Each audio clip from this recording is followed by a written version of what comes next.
आज मैं समसामयिक शिक्षा से सेकेंड सेमेस्टर के छात्राओं को शिक्षा आयोग 1964 को तथा कोठारी आयोग के विषय में बताएंगे कि स्वतंत्रता के बाद हमारे देश में भारत सरकार ने देश की आवश्यकताओं आकांक्षाओं के अनुसार उच्च शिक्षा आयोग का गठन किया, जो कि 1948 में सबसे पहले विश्वविद्यालय शिक्षा आयोग का गठन हुआ।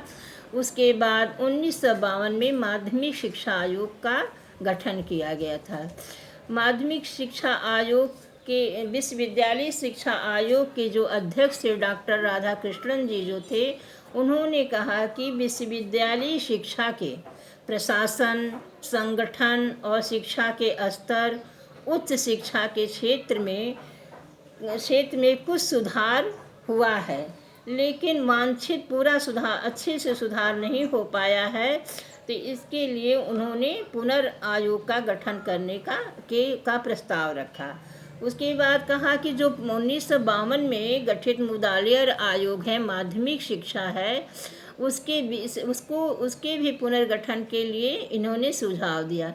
कहा कि जो माध्यमिक शिक्षा आयोग है, यह व्यक्तियों के वांछित आवश्यकताओं की पूर्ति नहीं कर पा रही है और ये एक मार्गी है, क्योंकि माध्यमिक शिक्षा के बाद बच्चे कुछ नहीं कर पाते। इसको व्यावसायिक शिक्षा होनी चाहिए क्योंकि इसमें शिक्षा का एक ही पक्ष पर ध्यान दिया गया है माध्यमिक शिक्षा उच्च शिक्षा में।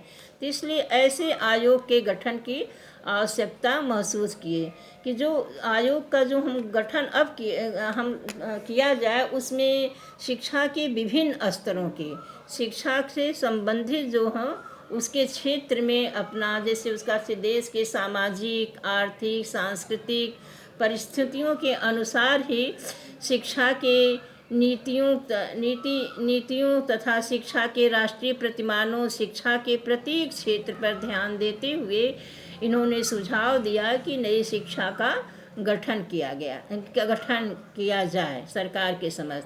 फिर भारत सरकार ने शिक्षा के पुनर्गठन के विषय में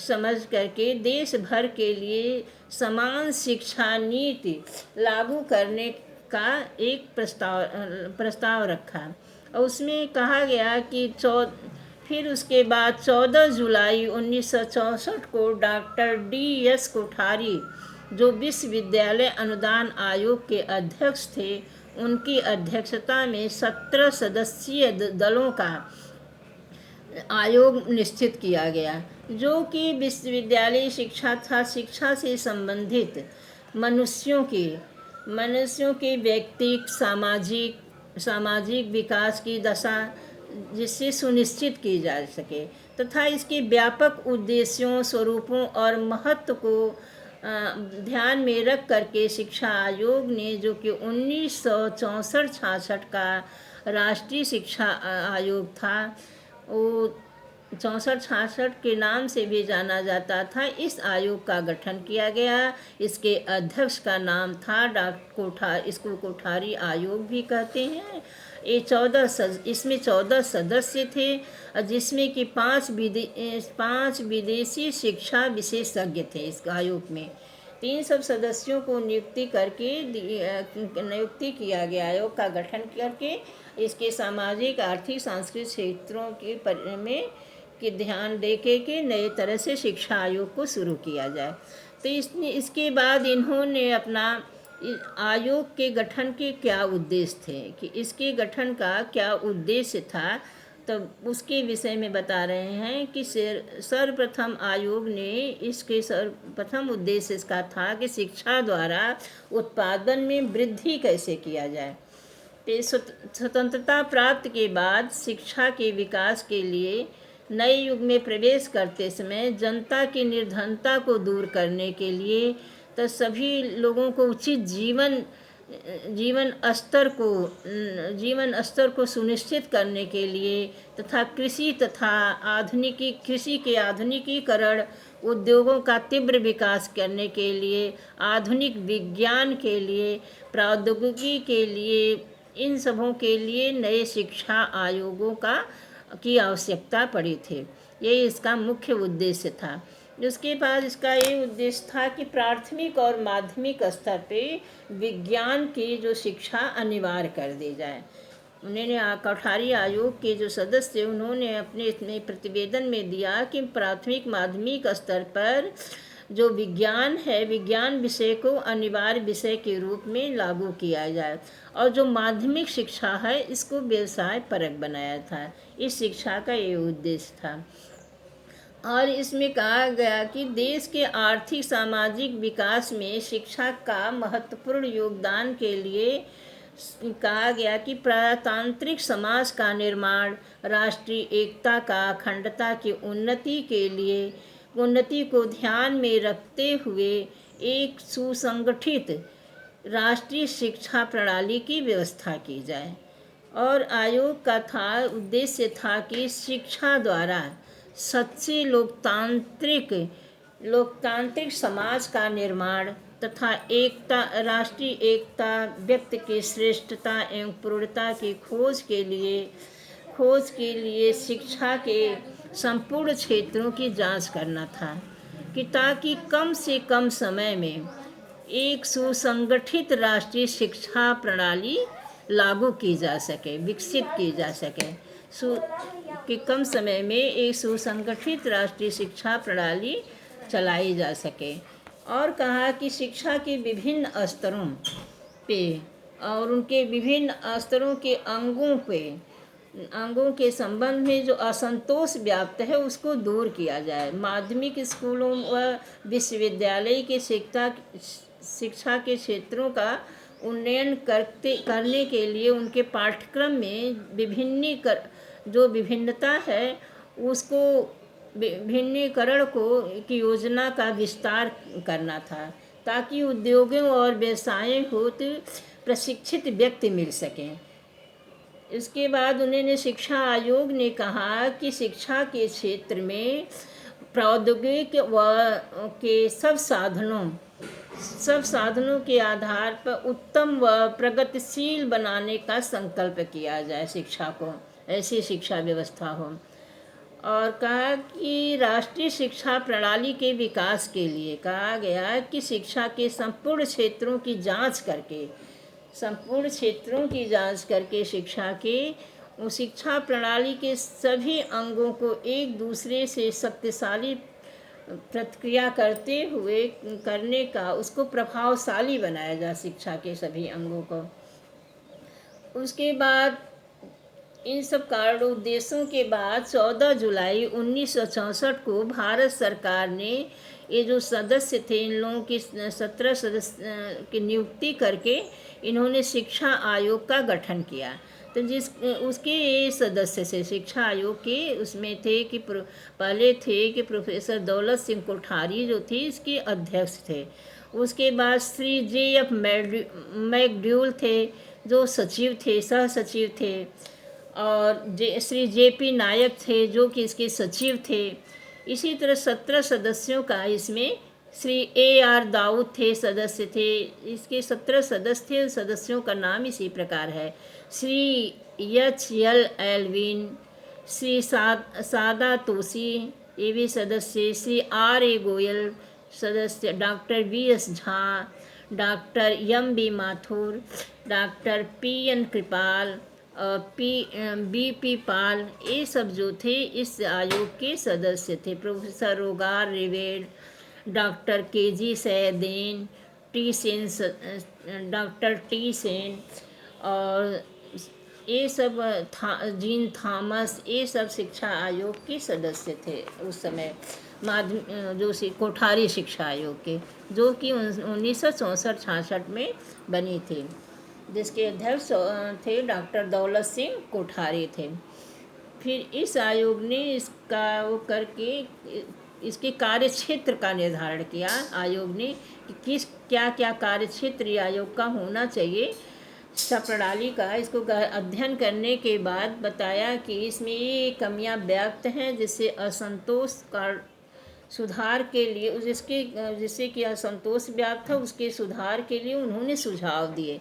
उन्हें सुझाव ये दिया कि पूरे देश में शिक्षा के आयोजन और प्रशासन संबंधित जो है तत्व है निश्चित करना व इस संबंध में सरकार को सुझाव देना था शिक्षा आयोग का। और इनका काम था कि पूरे देश के लिए शिक्षा के आयोजन प्रशासन संबंधी तत्व निश्चित करके इस संबंध में तत्व को निश्चित करके सरकार को सुझाव देना। और इनका कार्य क्षेत्र था आयोग का कार्य क्षेत्र था कि समान शिक्षा प्रणाली लागू करके उसके गुणात्मक सुधार हेतु प्रयास करना और तथा उसमें देश के जो सामाजिक आर्थिक राजनीतिक विकास में सहायक हों ऐसी शिक्षा प्रणाली को लागू करना। और कहा गया था कि भारतीय शिक्षा के परंपरागत गुणों को सुरक्षित रखते हुए वर्तमान की आवश्यकताओं को पूरा करते हुए भविष्य के निर्माण में सहायक होना। ये सब वो जो आयोग था उसका एक कार्य क्षेत्र था कि ये क्षेत्रों में कार्य करना है कोठारी आयोग का। उसके बाद था कि इनका आयोग का प्रतिवेदन कि कितने समय में आयोग ने अपना प्रतिवेदन प्रस्तुत किया, इनके कितने कार्यदल थे, कितने सदस्य थे। तो ये जो सदस्य थे पूरे देश में ये लोग भ्रमण किए, विश्वविद्यालयों में, महाविद्यालयों में और विद्यालयों तथा तकनीकी एवं अन्य संस्थाओं में निरीक्षण करने के बाद ये शिक्षकों से साक्षात्कार किए, शिक्षा के विद्वानों से विचार विमर्श किए। करने के बाद इन्होंने 13 कार्य दल और 7 कार्य समितियों को संगठन किया। उसके बाद 21 महीने के बाद शिक्षा के सभी क्षेत्रों से संबंधित सूचनाएं एकत्रित करके इन्होंने आयोग ने शिक्षा के विभिन्न समस्याओं से संबंधी एक प्रश्नावली तैयार किया। उस प्रश्नावली को जब तैयार हो गया तो 29 जून 1966 को अपना प्रतिवेदन राष्ट्रीय शिक्षा एवं सरकार को भेजा। तो ये प्रतिवेदन कितने पृष्ठों का था, किन खंडों में था? तो ये जो इनका प्रतिवेदन था ये 652 पृष्ठों का एक बहुत बड़ा प्रतिवेदन था।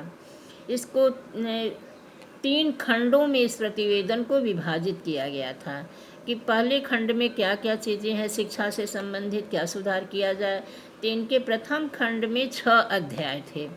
जो प्रतिवेदन का प्रथम खंड आयोग का कोठारी आयोग के, तो उसके 6 खंड थे। तो उसमें शिक्षा के सभी स्तरों का पुनर्निर्माण करना था कि शिक्षा के सभी स्तरों का पुनर्निर्माण किया जाए और राष्ट्रीय लक्ष्य एवं शिक्षा का स्वरूप, संरचना और उसका पुनर्संगठन, शिक्षकों की समृद्धि, विद्यालयों में प्रवेश की नीति, इन सब विद्यालयों में प्रवेश की नीति या शिक्षा की समानता को ध्यान में रखकर प्रथम खंड को इसको बनाया गया था। उसके बाद द्वितीय खंड में ये कहा गया, आयोग ने कहा कि शिक्षा के विभिन्न स्तरों एवं क्षेत्रों का समावेश किया जाए कि शिक्षा के जितने क्षेत्र हैं, जितने स्तर हैं, सभी का समावेश किया जाए। और तृतीय खंड में उसने सुझाव दिया, सिफारिश किया कि आयोग ने कि उनको क्रियान्वित करने के समस्याओं पर प्रकाश डाला, क्रियान्वित करने की समस्याओं पर प्रकाश डाला था शिक्षा के। ये तो था उनका प्रतिवेदन था कि कितने 3 खंडों में बटा था और तीनों खंडे में उन्होंने क्या क्या राय दिया कि क्या क्या करना, शिक्षा से संबंधित क्या सुधार करना है, इसके विषय में आयोग ने अपना प्रतिवेदन प्रस्तुत किया था। उसके बाद है कि कोठारी आयोग के सुझाव और संस्तुतियाँ क्या थे। तो कोठारी आयोग ने अपने सुझाव में को 8 खंडों में विभाजित किया था। उनका पहला था कि राष्ट्रीय शिक्षा का लक्ष्य क्या होना चाहिए, कि राष्ट्रीय शिक्षा का लक्ष्य क्या होना चाहिए। दूसरा था कि शिक्षा के प्रशासन, वित्त व नियोजन संबंधी सुझाव था, प्रशासनिक व्यवस्था कैसी होनी चाहिए, वित्त की व्यवस्था कैसी है, इसके विषय में सुझाव दिया। उसके बाद उन्होंने तीनों स्तरों पे सुझाव दिया कि विश्वविद्यालय शिक्षा, प्राथमिक शिक्षा, माध्य विद्यालयी शिक्षा, प्राथमिक शिक्षा और माध्यमिक शिक्षा और विश्वविद्यालयी शिक्षा, तीनों स्तरों की शिक्षा के विषय में उन्होंने अपने सुझाव दिए। उन्होंने कहा कि तीनों स्तरों पे कृषि शिक्षा, व्यवसायिक, तकनीकी शिक्षा संबंधी सुझाव दिया कि सब विषय होने चाहिए अपना तीनों स्तरों पर, और 10 वर्ष के लिए समान पाठ्यक्रम लागू किया जाए। और कहा कि शिक्षा की नवीन संरचना का स्तर बनाया जाए, नए संरचना का स्तर बनाया जाए शिक्षा के। और कोठारी आयोग ने अपने प्रतिवेदन में कहा था कि शिक्षक स्तर या शिक्षक की स्थिति, सेवा शर्तों संबंधी भी उन्होंने अपने प्रतिवेदन में सुझाव दिए थे। और शिक्षक शिक्षा संबंधी भी आयोग ने सुझाव दिए थे। उसके बाद उन्होंने अपने प्रतिवेदन में जो सुझाव दिया था उसमें स्त्री शिक्षा, प्रौढ़ शिक्षा, समाज शिक्षा, इन सब शिक्षा से संबंधित उन्होंने अपने प्रतिवेदन में सुझाव दिए थे। एक कोठारी आयोग का सुझाव कैसे इनका गठन हुआ और क्या इनका उद्देश्य था, इन्होंने अपने संस्तुतियाँ सुझाव किस तरह आयोग ने शिक्षा के संबंध में प्रस्तुत किए, तो ये सब आज हम आप लोगों को बताए हैं, और इसके आगे फिर हम आप लोगों को कल बताएंगे।